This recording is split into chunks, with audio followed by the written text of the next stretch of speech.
All right, everybody. We're going to get started. It is that time. Thank you guys for joining. I'm really excited to see you. And so this is the next webinar in our series, The Impact of Trauma, Part 2. If you missed Part 1, you can find that online. It will be up on our website. Actually, that one's already up now. This one will also go up in the next couple of days. So in our first webinar, we kind of really set up for this one, but I'm going to do a little bit of a review just so we can make sure we're kind of all on the same page. A few housekeeping items to get us started. First of all, my name is Delana May, and I'm the Executive Director of Dark Bali. Dark Bali is an anti-trafficking organization, and we work primarily in Indonesia. So our vision is to see sex slavery abolished and the broken lives of survivors restored. And what we do is we're creating awareness, empowering advocacy, and building partnerships for the restoration of children throughout Indonesia. Hold on, let me add some more people in there. There we go. So our primary focus in Dark Bali is really just to empower local grassroots Indonesian organizations involved in anti-trafficking work. We're establishing task forces in different cities across the country, and we will be continuing to do that work. So I will be talking a little bit about anti-trafficking stuff as it's related to trauma, but this webinar is actually really just intended to be talking about trauma really broadly. And I think it's gonna honestly apply to everybody as we're in the middle of this COVID-19 crisis and everyone's trying to cope.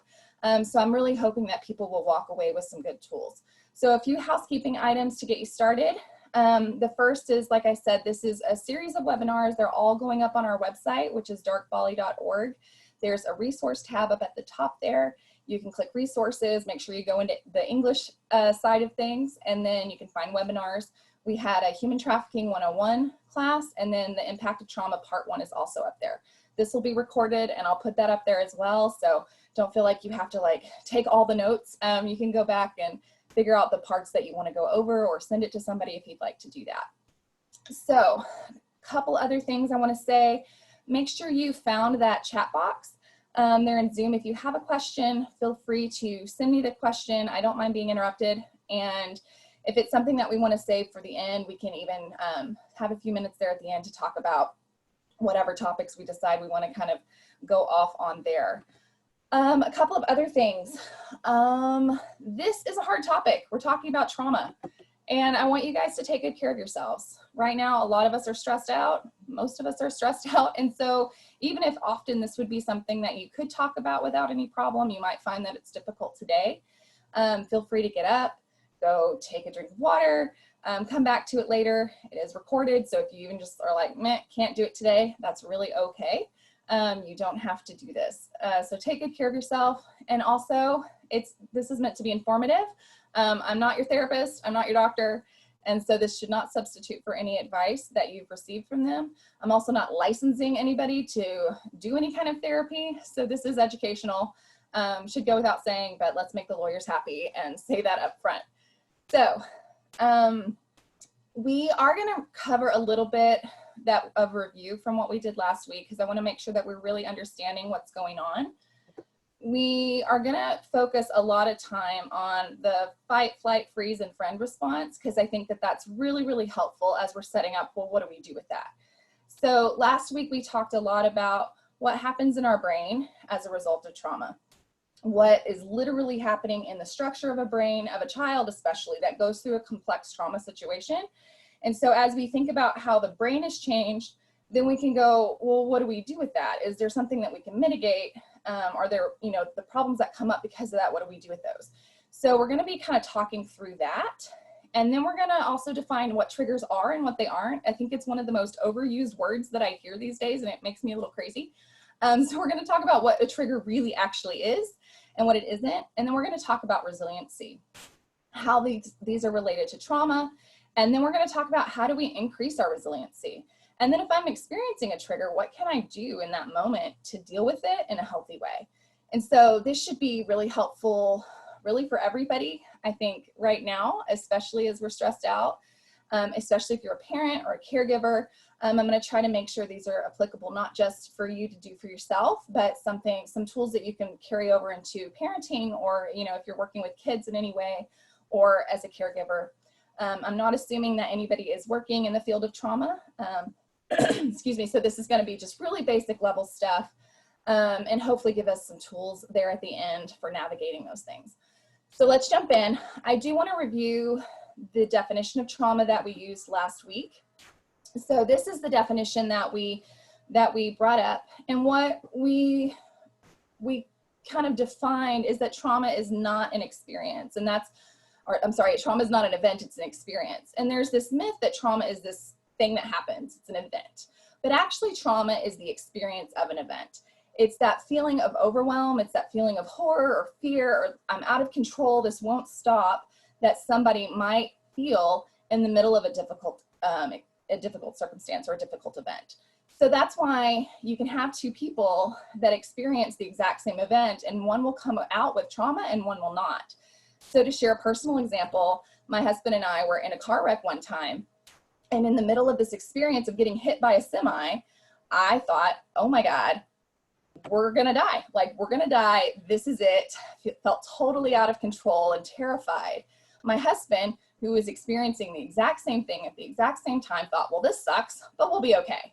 And so coming out of that event, I had trauma related to it, and I had some flashbacks, and I had some stuff I had to deal with. He didn't. And so trauma is not the event itself. Trauma is the experience of the event. And so you can have two people in the same exact situation, and somebody's coming out with trauma and somebody's coming out without it. Now, obviously there are events that are far more likely to cause trauma than others. And those are some of the ones that you'll find on that first definition. So just base level, recognizing that trauma is the experience. It's the experience of overwhelm, of stress and helplessness, and I just can't cope through this, right? So as we are thinking about trauma, I wanted to bring up a slide, and this is from a training that we do in Indonesia with caregivers of traumatized kids and teens, talking about some of the issues that they often face in an aftercare setting. So, you know, we actually unpack these and go through really common physical problems that come up for a kid or a teenager that has experienced trafficking, emotional issues. But the point for us today is to recognize that the outcome of trauma is a lot more than just depression or anxiety or PTSD, that really our whole body is affected by trauma. I think I mentioned last week some of the research on ACE scores. So ACE stands for Adverse Childhood Experiences. And there's been a lot of really great research. There's even some TED Talks about it. And what they found is, as they scan or screen adults for these adverse childhood experiences, these are events in their lives that were likely received as traumatic. So the death of a parent, or, you know, assault, abuse, those sorts of things. The more ACE scores, the higher the ACE score, the more likely that person was to have all sorts of physical problems like kidney disease, cancer, autoimmune disorders. These things that we don't necessarily automatically assume are related to trauma, very often are. So when you have had a traumatic experience or traumatic experiences, just realizing that some of the things that you might be dealing with that you think, you know, I just have chronic migraines, could actually be directly related to trauma. And as you work through trauma, a lot of times you see these emotional and physical issues settle, just like the psychological ones can be healed. So to me, it's really hopeful. In some ways it's hard that we're all these integrated people, and you touch here and over here hurts, but that also means we can heal here and see healing in this place. So I think that's really actually very cool. I want to talk a little bit about coping mechanisms. So these are just some of the psychological reactions that people have to trauma, and not even just to trauma, but to difficult circumstances. And I think we all gravitate toward different things, right? And I know in a caregiving setting, in trafficking, a lot of times we see things like intellectualization, where you can have a client or a survivor who can talk to you in graphic detail about their experience, but it's like they're completely numb. They might not seem to even recognize the emotional impact of what they've experienced. They're just kind of, they can talk about it with words, but it's that intellectualization thing. And it's kind of an interesting thing to witness. I was reading this book this week, and I was thinking through this webinar, and it stuck out to me because of this slide.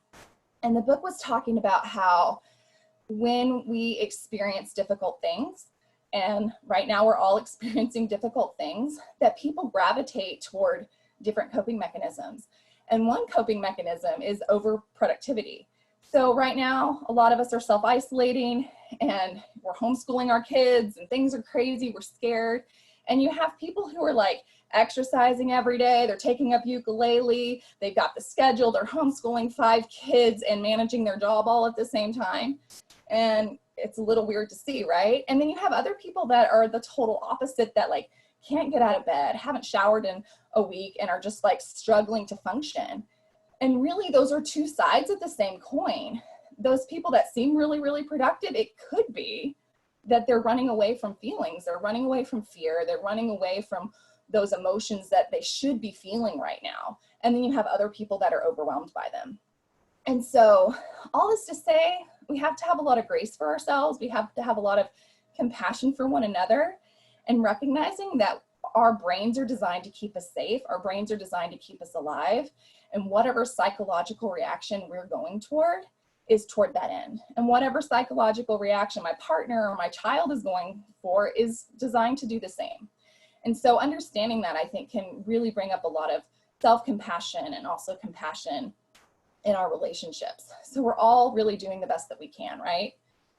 Now, when we're talking about trauma, though, one of the most insidious and destructive things is that a traumatic experience always involves a message. So our brains are designed to make sense of what we experience. And when you have a kid that's going through a traumatic experience, especially if it's an ongoing traumatic experience, their brain is trying to make sense of what has happened. And it makes sense that that's the way we're hardwired. The problem is that these messages of trauma are often transferred into other parts of our lives, even as we get older. So maybe this, kid grew up in a difficult situation. They were in an abusive environment as a child, but that message that they might have internalized then, they're now applying in a totally new place and in a totally new situation. So in Indonesia, one of the very common ways that a teenager is recruited into the sex industry as a sex trafficking victim is through a relationship with somebody that they're close to. So for example, a very common story is that a girl, she was a little bit older, she wasn't in school anymore, maybe she's 15, and her aunt says, hey, you know what? I know this guy that has a hotel in Bali. You can come and work there and you'll make so much money and you can send money home to your kid, your family. Maybe you have a child. Why don't you come to Bali and you'll be able to make all this money? And so she will go to Bali, and instead of arriving at a hotel, they'll take her to a brothel and she'll be trafficked into sex work. Well, you can imagine that in addition to all the other things that this young girl might be experiencing is betrayal and this loss of the ability to trust. This was my aunt and she recruited me into this horror. So even if she manages to get away and it's over and, this was 10 years ago, how does she take that into her relationships in the future? Can I trust anybody? Am I always going to be betrayed? Even if I'm close to you, you could betray me. So these messages of trauma are really what we have to work with as we're doing our work or working with a professional. We're not just dealing with the physical stuff or the anxiety and stuff. We really have to get down to the root messages that we internalized in that experience of trauma. So I want to review for a minute a little bit of brain stuff. This is going to set us up to talk about reactions and then what we can do with our reactions. So if you watched part 1, we got into this a lot more deeply, but just to give a quick review, if we are looking at our brain, and I'm going to use my hand as a model, this is super helpful. You can even do it with me. Your videos are off. So if you think of your hand as a model, our limbic system sits right in the middle of our brain. So you draw a line here, you draw a line here. Where they meet in the middle is your limbic system. And your limbic system is basically your emotional brain. It's the part of your brain that is instinctive, it's reactive, it feels all the feelings. That happens right here in the middle. And then the cortex, or the outer part of the brain that is over the top of the limbic system, this part of the brain is your thinking brain. And it is where your logic and your reasoning sits. It's where language exists. and communication. It's where learning happens. And when we're doing good, our brain is engaged. We have our thinking brain, we have our feeling brain, and they're talking to one another. Everything's working out well. However, we have times when something happens that our cortex or our thinking brain goes completely offline. And we call this flipping our lid. We just flip our lid, our thinking brain stops, and our limbic system is taking over. So if you think of something really dreadful happening, we're really glad that this happens, right? So if a lion jumps out as I'm walking through the savannah, I don't have time to sit there and logic my way through my reaction. I have to move, I have to run, I have to fight, I have to do something to protect myself. And so that's how our bodies have been hardwired, where in that moment of need, it just completely bypasses the thinking brain and our emotional brain takes over. And that's pretty awesome. But what happens when that instinct is happening when we don't need it to? So let me give you another example. Maybe we have a kid who has the experience of growing up in a home, and what happens in his home is that his mother comes home from work, she sits down and opens a can of beer and begins drinking. And by the end of the night, she's completely plastered and she starts beating that kid. So over time, what happens? As soon as he hears the sound of that beer opening, his brain goes into react mode. He knows he needs to run away, he needs to hide, he has to do something to keep himself safe. That's wonderful. That's a beautiful, beautiful adaptive way that our brains have developed to keep us safe. That's keeping that kid safe. But what happens 20 years later when he's just over at his buddy's house, hanging out, and then from behind him, his buddy's wife opens a can of beer, and all of a sudden he is experiencing these horrible feelings of fear and panic because he had that sound, right? It's because his brain is all of a sudden gone straight into react mode. And the reason this happens is about memory. And again, we talked about this a little bit in part 1, but when you have a memory that is recorded in your brain, when your brain is online and you're thinking well, it's a normal memory. It's a past tense.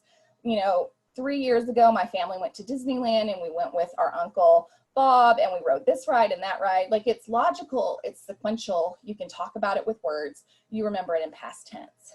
But when a memory is encoded in your brain, when your brain is like this, your lid is flipped and it's encoded through your limbic system, down to the chemicals, it's a completely different process.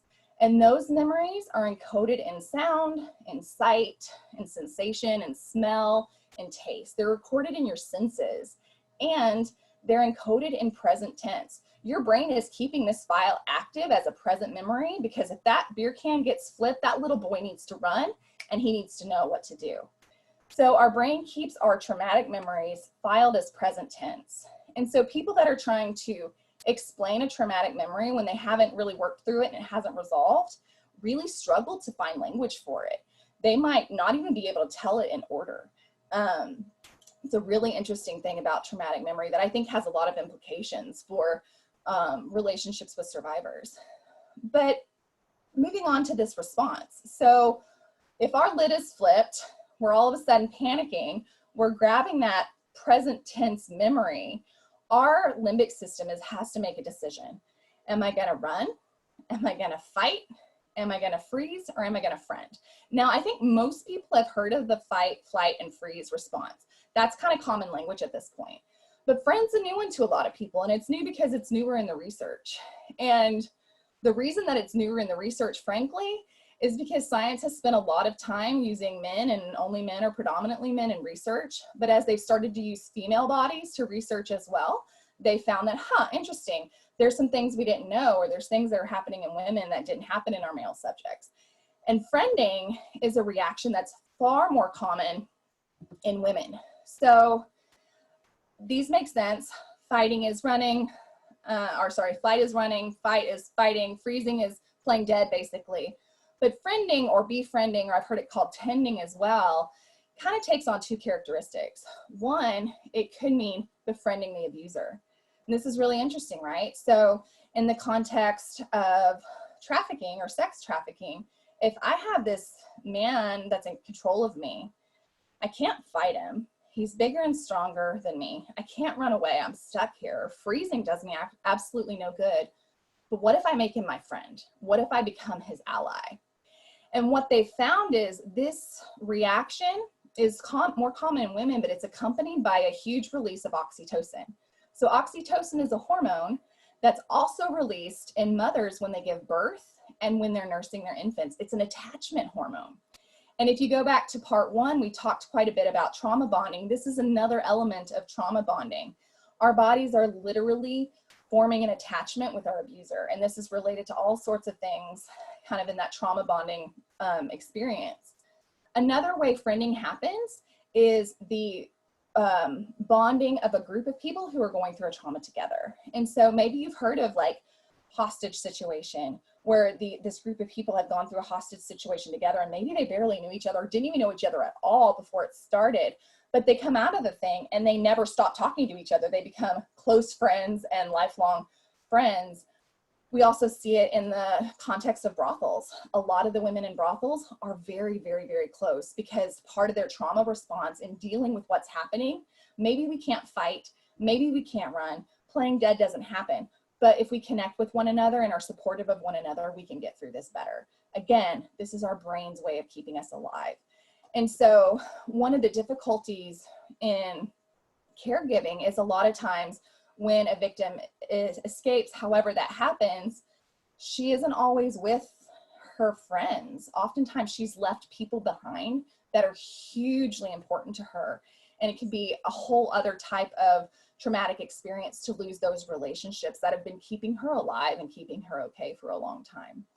So again, this reaction is amazing and we're so grateful for it. And then to put it in words, when we talk about triggers, this is what a trigger is. Our trigger is when we go to this fight, flight, freeze, or friend response because of a trauma. And that's really the key here, is that it's related to a trauma experience. I think I gave this example last time, but I think it's one of the best ones that I had heard. Was I was listening to a podcast and this woman was talking about how she was out for a walk one day and all of a sudden she just started running. She was just running and she ran for like a mile before her brain came back online and she realized what she was doing, and she stopped. And as she was evaluating, why did I just start running? She realized, oh, that person that passed me on the street was wearing a cologne that was the same cologne that the man that raped me was wearing when he attacked me. And so that smell hit her senses, right? She smelled it, and immediately her brain, thinking brain, went completely offline and her limbic system took over. It pulled that memory file out and said, this is happening, you're being attacked, run, right? So it's still stored in that present tense, and our bodies, our brains are keeping us safe, and it was trying to keep her safe, and it just said, run. That smell is associated with danger, you're not safe, run. That is the perfect example of a trigger. So a trigger is basically just a sensory experience, right? Because those memories are filed in our senses. We're remembering that. It's related to this strong memory or a flashback. The person is right back in that original experience. And triggers can be intensely emotional. It can feel like you have all those feelings and sensations from the original event happening again. That same terror, that same loss of control, that same emotional overwhelm that happens, that is a trauma, you're experiencing that all over again. And this is really different from emotional flooding. And I think 75% of the time when I hear somebody say, I was triggered, I want to go, no, you were flooded. They're not the same thing. So flooding is the same experience of having our brain, our thinking brain, go offline, but it's not pulling out a memory file. That's the difference. So if I'm flooded, I can have that same, like my brain goes offline, I get an adrenaline rush. You know that feeling where like you're so mad you can't even talk? That's flooded, right? Your brain's offline. Your communication center does not work. You really can't talk. If you have kids, you've seen your kids get flooded where they're just sputtering and they make no sense. If you try to logic them, it's just completely useless. It's like they can't even hear you because they can't. When we're flooded, we're like this and our thinking brain's not engaged. But when we're triggered, in addition to this, our brain is pulling out a memory file and it's responding to that traumatic memory, and we're experiencing all of those feelings again. So I put this hand model up because I love it. I think it's super duper helpful when talking about managing triggers and even managing flooding. And I also wanted to say right now, if you haven't already noticed, I've certainly noticed in my home, I have 4 boys that are elementary and middle school age, the flooding is happening a lot more right now because we all have anxiety. And so this is something that we've developed in our home, something that I learned through my education that's been really helpful to me as a parent.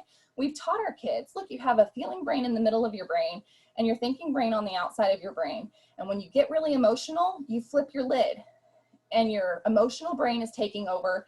And I even have a friend who calls it the snaky brain, and your snaky brain wants to bite everybody. When your lid is flipped, you just want to attack.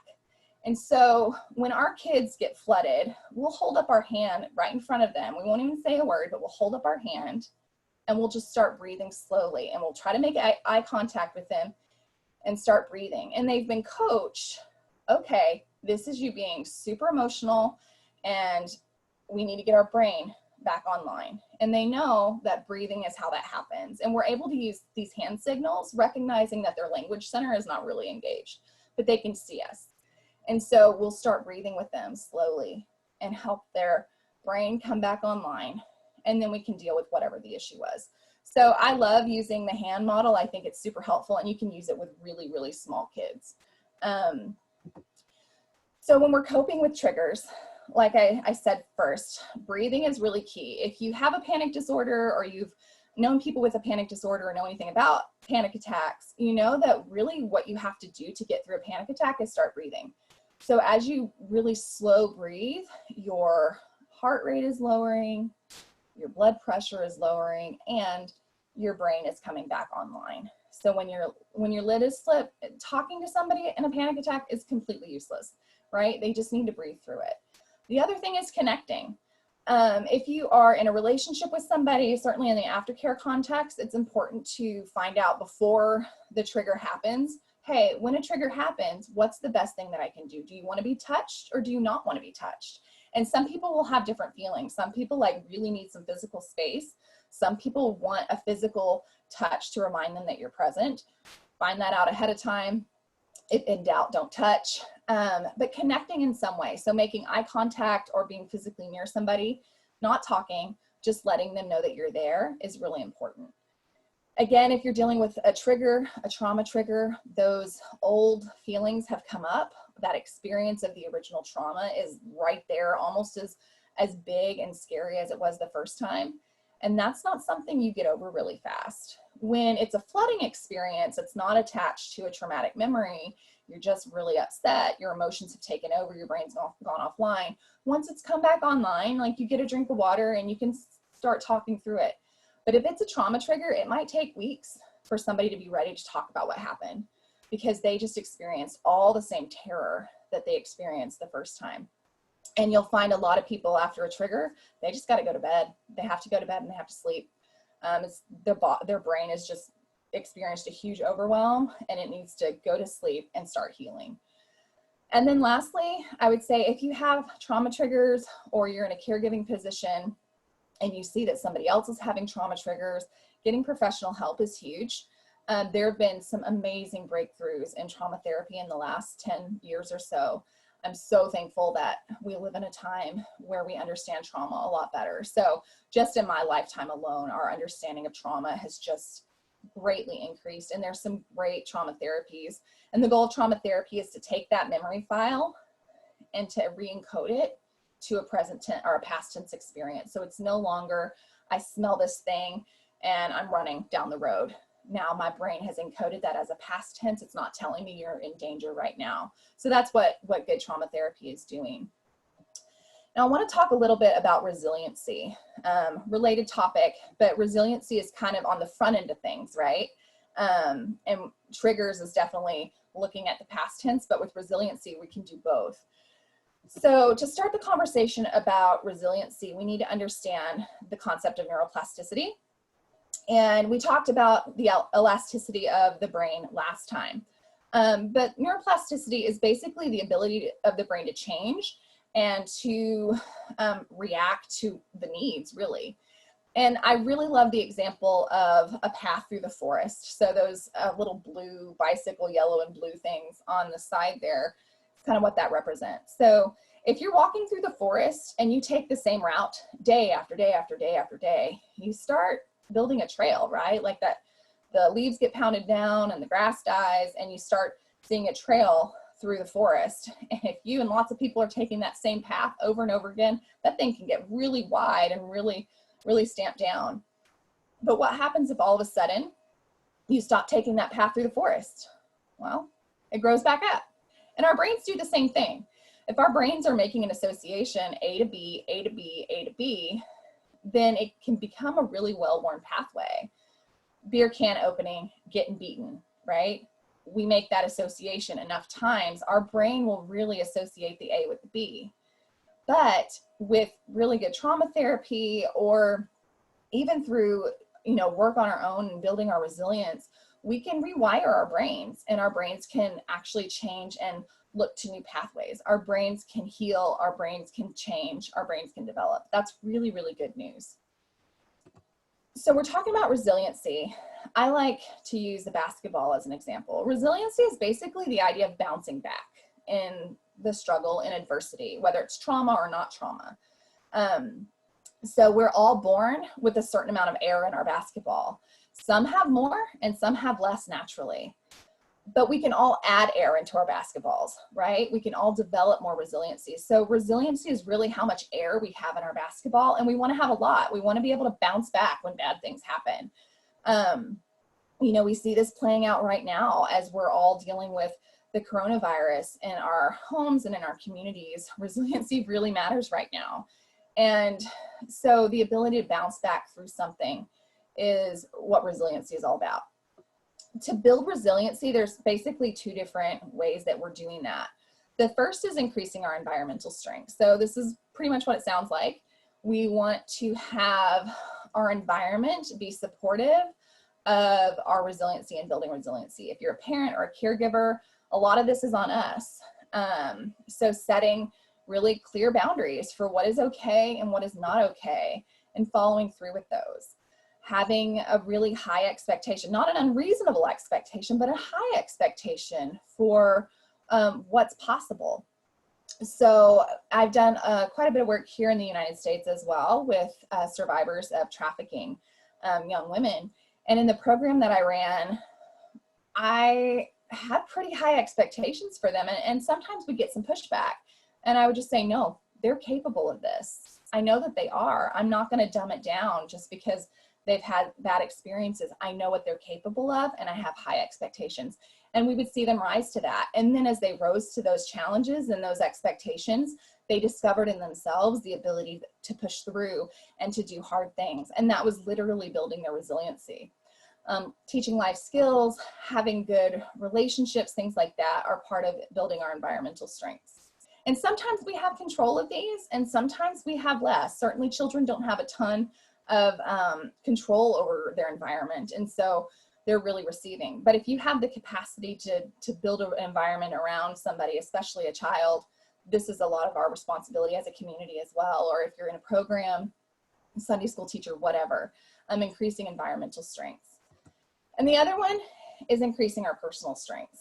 So this list is all stuff that's been directly correlated with resiliency.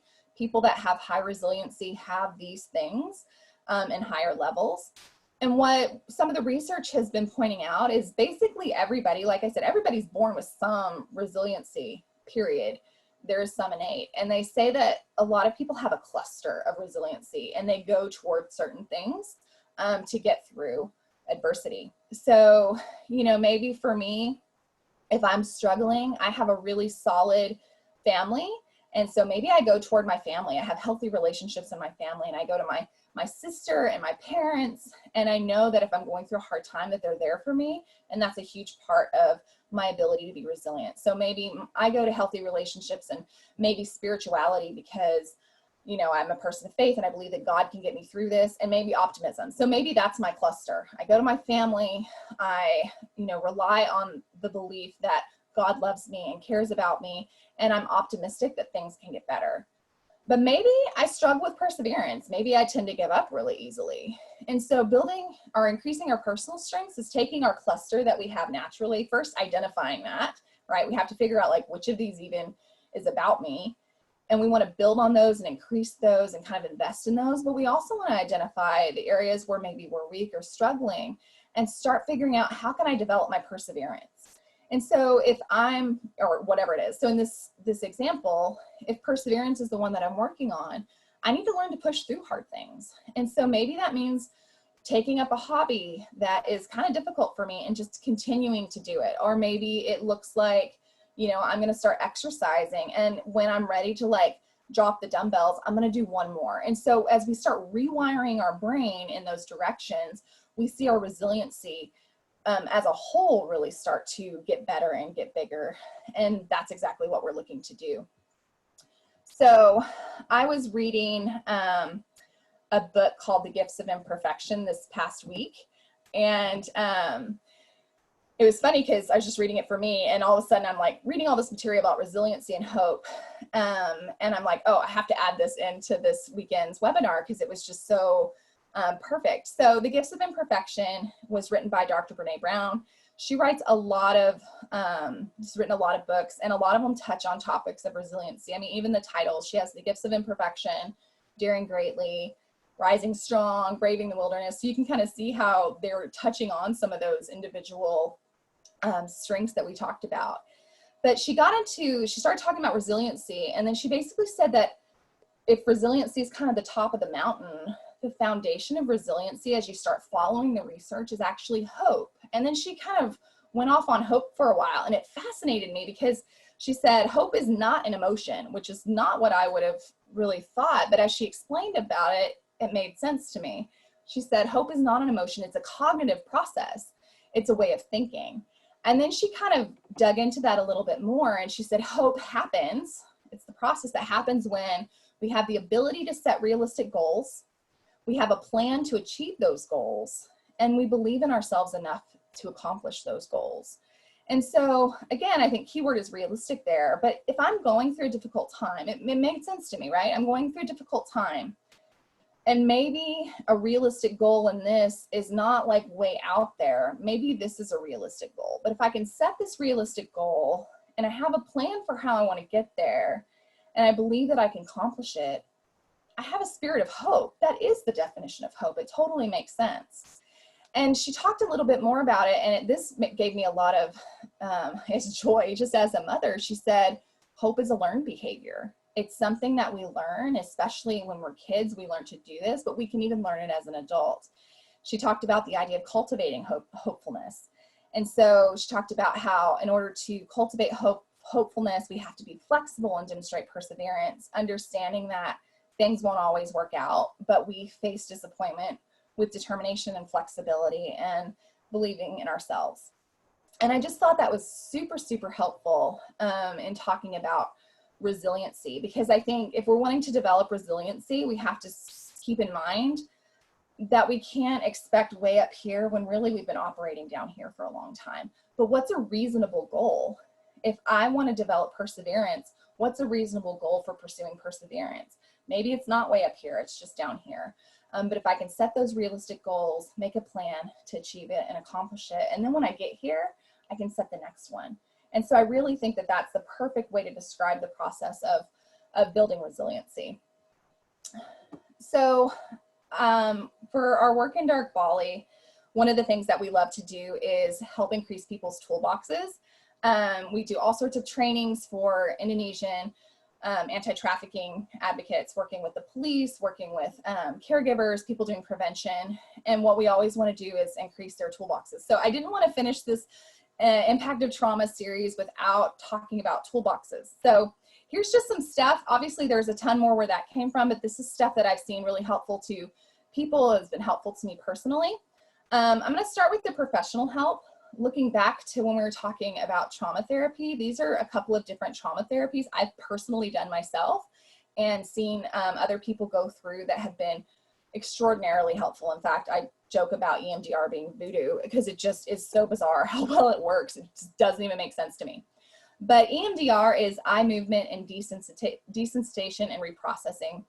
And it's this weird thing, you can read about it and you'll literally go, this is bizarre, because it's super bizarre. But it has to do with eye movement and touch, and it's basically working with those neural pathways in your brain, and instead of A going to B, A learns to go somewhere else. Don't know why it works, but it does. Lifespan integration therapy, again, it's the trauma therapy. It's taking that present tense memory and helping you recode it as a past tense memory. I went through a lifespan integration therapy, and there was this one specific thing that had happened to me as a kid that I couldn't think about it without flipping my lid and freaking out. I went through a few hours of lifespan integration therapy. It literally has not bothered me since. I can think about it and just go, yeah, that happened, it sucked. But it doesn't trigger me anymore. Great resources. If you're looking for a therapist to work specifically with trauma, I highly recommend finding somebody that is qualified or licensed to do those therapies. Some other ideas, apps. The tapping app is kind of related to EMDR. It kind of uses the same science behind it, but it's a way to ground yourself.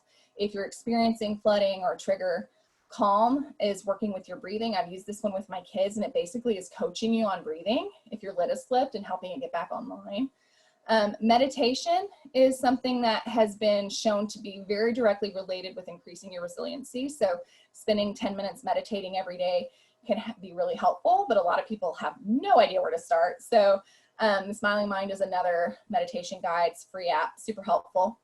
Another one, my personal therapist super recommends this one. She's the one that showed me Yoga with Adrienne on YouTube. It's a yoga channel, all free, bunch of videos, but she does an alternate nostril breathing, which is this weird thing that you do, but it works. It really decreases your anxiety.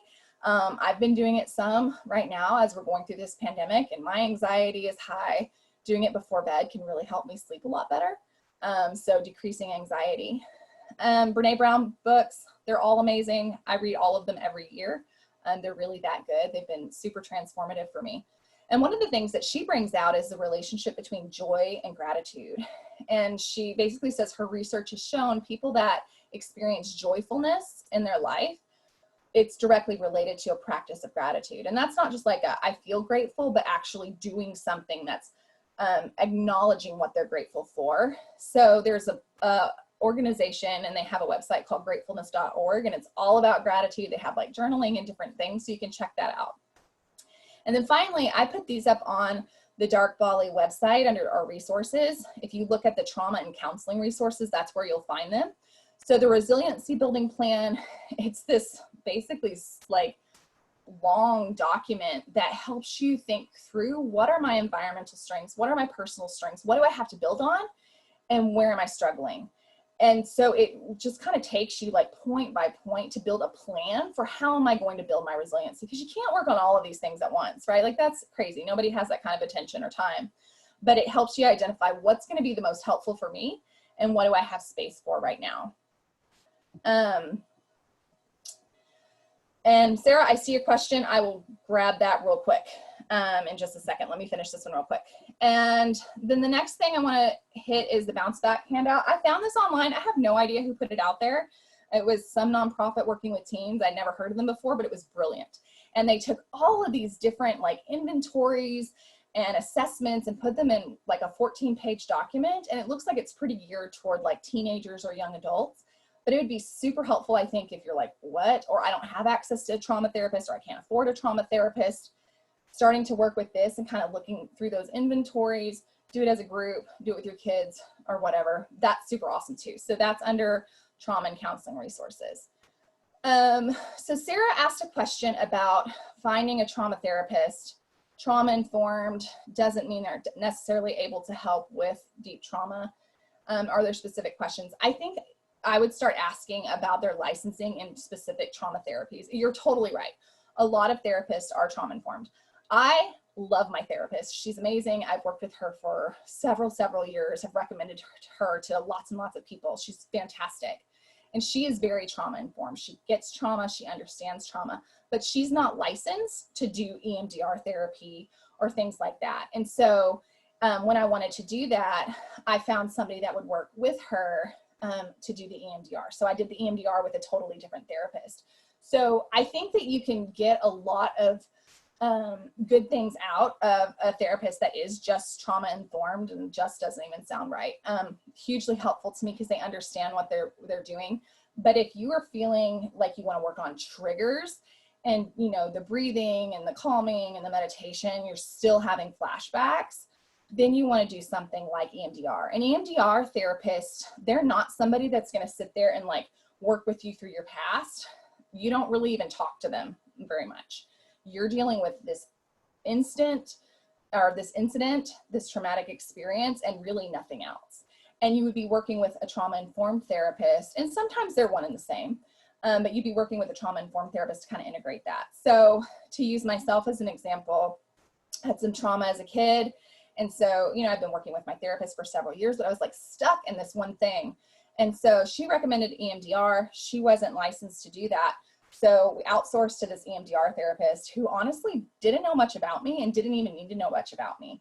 But we did the EMDR stuff and it just kind of resolved on its own. It was bizarre. The things that had been triggering me just don't anymore. That's what EMDR does. And then I was able to go back to my therapist and we were able to talk through the experience. So I think it depends on what you're experiencing, Sarah. If it's triggers specifically, you probably want to go for some of these specific modalities. But if it's just kind of trauma more broadly, or you know, you just got junk you want to work through, trauma informed can be enough. So I would even start with somebody that's trauma informed, and then, you know, if they're good at their stuff, they're going to be able to say, hey, you know what, you need to go for this, and this is beyond my capacity. So a good therapist should be able to do that for you. And that's actually perfect. So we are at that point where I am ready to take more questions. If anybody else has more questions, I did leave about 14 minutes. So if there's any other questions, go ahead and type those in your chat box now. I want to make sure I can get to all of those. If you have something you want to ask, but you don't want to do it in the context of the webinar, you can write down my email address. I love email, love chatting about stuff. I love giving people tools. So if you have a specific question about a resource, you can email me. Also, you can look under our resource page. There's quite a bit there, and a lot of stuff is linked to even more stuff. So if you're like me and you're a knowledge junkie and you just like want to know more and more and more, if you go to darkbali.org under our resources tab, you'll find a whole lot of stuff there. You can also find out more about Dark Bali itself, obviously through our website. Told you guys a little bit about us, but we're super proud of the group that we represent. We're a coalition of small Indonesian grassroots organizations doing a whole lot of stuff with not many resources. So I love these people and I love championing them and their causes and their work. Also, you can find us on Instagram and Twitter and Facebook. If you want to follow us on those, we will have more resources and webinars coming up. We're pretty active on social media trying to get information to people that's helpful, talking about what's going on the ground in Indonesia. And then next week, same time, same place, we are going to have one more webinar. And that one's going to be on the intersection of human trafficking and patriarchy. And we're actually going to be talking about males. We're going to be talking about boys, specifically boys that are being sex trafficked. I think a lot of times they're missed, and what we know about them, we're learning more about them and why they've been missed in the research and even in our responses. So if you're interested in that, you can find us at the same time and same place next week as well. So if there are any other questions, let me know. Find me on my email, and thank you guys so much. Thank you for letting me talk to you. Oh, there's one more question that just came in. Okay, so don't want to see a therapist. Yes, okay, I got you. So the question is, some people for different reasons don't want to see a therapist. What are some tools you should point us to? So I would go back into our resources. What are some resources? If I can't see a therapist, there's a lot that I can do on my own. I need to get knowledge. I need to learn about what trauma is. I need to start really understanding what it is that I've experienced and start being able to label it. So if I can't, let's just say I can't afford a therapist, or I'm in a place where I can't go to one, what I can do is learn what trauma is, look through my past experiences, look at how I'm reacting, and I can start coping and managing. I would totally do a resiliency building plan. building my resiliency to deal with that. And I would start working through calming techniques when my lid had slipped. And then I would really focus on, is there a positive relationship in my life that's not going to be a therapist, but can be somebody that I can process things through with? Or journaling. Journaling is huge. If you can journal through 10 minutes a day, there's clear scientific evidence that can be really helpful in trauma. It's just journaling every day, kind of freehand what I'm feeling, and starting to put those pieces together. So there's a lot of stuff that you can do. I would start just learning everything that I could about trauma and really, how does this fit in my life? Because you're right, there's a lot of people who can't or won't see therapists, but I don't think that it's a required thing. I think it is a lot faster if you have somebody guiding you through it as a professional, but I do think that you can experience a lot of healing without it. And, you know, maybe I can't get to EMDR, but that tapping app is a related modality. Like it's not a therapy, but it's using some of the same science. And so I can use the tapping app even if I can't go to EMDR.